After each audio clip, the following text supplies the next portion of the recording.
Hello, my friends. This is Wake Angel 2001 coming at you with a video that I'm not sure. Is this a custom video? Is this a review video? I don't know. It kind of straddles the line. It's sort of both and neither.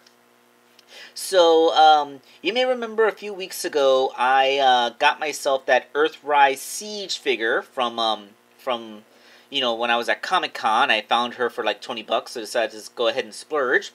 And, well, I did a review on how I liked the figure better than I liked Arcee because she doesn't need to transform, unlike Arcee, who you would actually expect to. So I looked it up, and it turns out that there are indeed upgrade kits you can buy to just turn the figure into a straight-up Earthrise, more or less cartoon-accurate version of the figure, sacrificing her ability to transform, but, looking more like you would expect the character to look. It's really just kind of like, it's sort of just a change color version of a backpack made for Arcee, but, like, I would consider this more acceptable on an Elita-1 than an Arcee, because, again, Elita-1, at least this version of her, does not need to transform. Now, it's weird, because the person that sells them has two listings, and this one's much cheaper. I can only guess that the cheaper listing will get you only the backpack, while the more expensive listing gets you all the parts. I forgot to ask the seller to clarify that, but I should go ahead and say that I went ahead and splurged on the more expensive set. So this is what the set looked like when it arrived. I should say that there was an unfortunate hazard where the first backpack I got arrived to me broken, which is unfortunate. I believe that these parts are 3D printed, and then they made casts and made copies of them with resin. I believe that's how it was, but don't quote me on that. And whatever material this is cast out of, it seems to be immune to crazy glue. I tried to fix it with crazy glue, and the parts would just not stick back together. So I contacted the seller on eBay, they apologized, and sent a replacement part. So they still got their positive feedback because they were a very stand-up person who sent a replacement part with no extra charge. And I feel like the second one that they sent me was more sturdy. Like, the first one, it was a little bit weebly. Like, the part that stayed attached was weebly and it felt creaky. And the second one felt harder, like it was made out of a slightly denser material. So, I can only guess that not only did they replace the part, but they replaced it with a more durable part. As you can see, the upgrade kit also consists of some extra filler parts for the legs, for the backs of the thighs and the shins, so that it doesn't look, well, the calves, so that you don't get all those hollow spaces, and a gun, which is accurate to the gun that she used on the show, or at least is featured in the artwork. Now, there is one difference. In the Siege cartoon, her backpack was significantly bigger. Basically, they just stuck two gigantic wings with random wheels on there. Clearly, it wasn't designed to actually be kibble for anything. They just kind of stuck it back there to, I think it's the first time I saw an animation model have fake kibble. Like she's never going to transform, and there's clearly nothing that this backpack can become, but we're going to stick it on there, and we're going to make it fairly big, just so it looks kind of like the way that the figure is going to look when you parts form off the part that parts forms. But the funny thing is, it doesn't even actually look like that backpack. Like, they could have just, so many models on that show were clearly just the CAD files for the toy prototypes, just animated, but they didn't do that for Elita-1. Like, Elita-1 has a unique look, which again makes me wonder, why did they bother with an Arcee repaint when they could have? It's a remold. It has its own original pieces besides just the head. So why not just make an RED figure of her? She did not need to transform. I don't care. I'm getting way ahead of this. So the easy part is sticking in those calves and the calf and thigh bits, since they just kind of slot in. They even kind of hold in like accessory bits. And the hard part is removing her backpack. It's supposed to be a simple matter of removing the pin, but no matter how hard I tried, I could not get that pin to budge, so I ended up having to use my Dremel to literally cut her backpack off. That was a rather involved process, very delicate, and it involved quite a few sparks flying as I used a cutting disc to go through the metal pin. But yes, ultimately I was able to get it removed. And getting the backpack on is a simple act of putting a drop of crazy glue on it, and then sticking into the circular hole in her back, making sure it goes flush up against her back. It sits very neatly back there, but, you know, these are just some glamour shots to show it off. You may notice that I didn't use some of the pieces from the upgrade kit. I will get into that in a minute.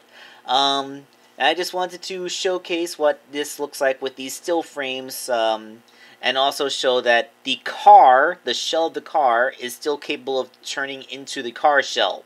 So, yeah, like, completely absent of any of the robot mode, the car is still able to do its thing.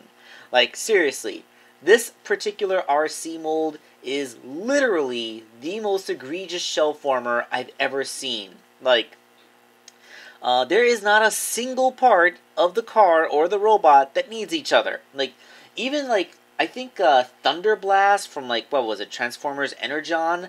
That might have been the worst shell former before, but at least her feet became the prow of the ship, of her boat mode. So, like, if you separated the robot from the boat, and then you tried to transform the boat back into a boat, then, like, the boat would be missing the tip of it. Like, with this, like, there's nothing. Like, the car is a car by itself, and the robot's a robot by itself. It literally may as well be a pretender. Yeah, this Arcee figure is just a pretender that's tethered to her shell. That's literally it. Anyway, let's cut to some live video so we can showcase what the figure actually looks like, you know, when you do the thing. And so here we go with the fully upgraded Elita-1 figure. Right here on the side, we have the car shell, completely hollow on the inside, and you can see the chewed up mess that was the stem that connected it to her. I don't know why I couldn't knock that pin out, but it would not budge. I had to go in there pretty aggressively. So what you're left with is a car that rolls perfectly well and is kind of the color of ketchup, and showcases the fact that there is not a single part of her robot mode that actually has any of the car parts on it. So it is a completely separate shell component, which you may do away with. Now, there was a piece of the upgrade kit that I didn't use, and it was the back of the shin pieces. I feel like these could have gone on if I really wanted it to, and it would fill in all that red, but if you take a look, if you put it into place, then it kind of stops one of the thigh swivels from working. I mean, yes, it does look pretty good, but now the leg's articulation, like, she has a much... You only have access to the one thigh swivel that's higher up, and it doesn't have as much of a range as the lower thigh swivel. Plus, it kind of impedes her knee joint. So instead of having a double jointed knee, it reduces it to a single joint knee. So I did not use the fillers for the backs of the thighs. I feel like preserving the articulation is better than having just a smooth white thing there. I did, however, use the Shin Fillers. They look just fine back there. I kind of wish that they were paint matched to her shin, although I guess having a white calf back there does kind of work. Like, it would have been ideal if it was paint matched to the shin, but this is still fine. And it does fill in that big unattractive hexagonal hole, and it doesn't do anything to her knee articulation. You can still get a super double jointed knee out of it. So it's fine. That's allowable.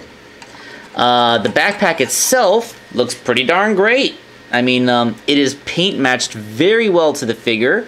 I mean, under a really bright light, you could just about tell the difference, but it's not bad at all. It's good back there. It stylistically matches her, and it makes her actually look like she does on the cartoon. So, yes, that is exactly what we want. We want an Elita-1 that looks like the cartoon. She also comes with a much more impressive gun now. Better than that dinky little transparent thing that the figure originally came with. So that is all of the improvements. And yeah, it's a simple little upgrade kit, but it's very effective at turning a compromised remold into a rather excellent RED figure. Remember, you're never going to transform her again because the backpack doesn't do anything other than look good back there. But I gotta say, it looks a whole heck of a lot better than the original backpack. Even if you were to parts form away, like the massive piece of the car shell, like what Elita-1 looks like now still looks a heck of a lot better. And, I mean, like, most people would want this to be a companion piece for their Optimus Prime anyway. Like, my only recent Optimus is the Studio Series Bumblebee version, but, you know, that still works stylistically here. And, yeah, now she's a pretty good companion piece. She may be shorter, but, you know, like, if you really want an Elita-1 that matches him in height, then you got the combiner version for that.